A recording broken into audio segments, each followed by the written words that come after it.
Mahigit 100 biyahe ang kanselado sa Manila North Port Terminal dahil sa Bagyong Christine. Stranded ang maraming pasahero sa Pantalan.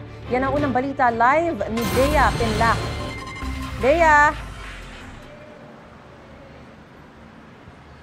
Maris, naglatag na lang ng banig at karton ang ilan sa higit 100 stranded na pasahero na nagpalipas ng gabi dito sa Manila North Port Terminal. Nasa 129 Maris ang trips ngayon na kanselado patungong Bacolod, Iloilo at Cagayan.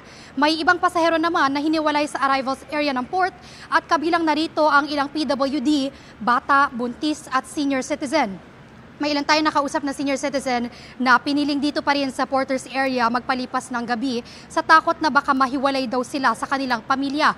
Sa pagtatanong natin, namigay kagabi ang Philippine Ports Authority ng lugaw sa mga stranded na pasahero. Bagamat nakatulong daw ito, hindi ito sapat kaya naghihintay sila kung may dadating pang tulong ngayong umaga. Pahirapan din daw para sa kanila na mag-charge ng kani-kanilang mga gadget.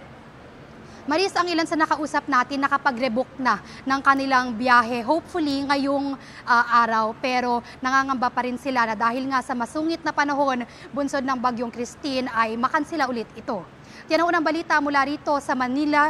Bea Pinlac para sa GMA Integrated News.